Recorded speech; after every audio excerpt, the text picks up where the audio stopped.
ke lapho uyabona masukuthi Dr Simba Lwandle usukuthinta mina ya sikuthinta mina usukuthinta zonke siphelela zibala mawusukuthinta uDr Simba TV.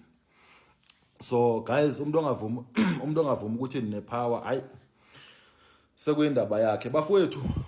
Kunento guys eyenzeke South Africa very painful, very painful guys. Wonke umuntu wamkelekile, anikhathali ubuli celebrity, anikhathali ukuthi uyintoni, wonke umuntu wamkelekile. Mawufuna ukungena ungamani ucofa iscreen, umani utouch iscreen ukuthi ish ndifuna umbukela ngapha because of unamahloni nabantu. Abantu abalapha bayazi ukuthi bazomamela isiprofeto, bazomamela uSimba. Guys ahlali nedabini.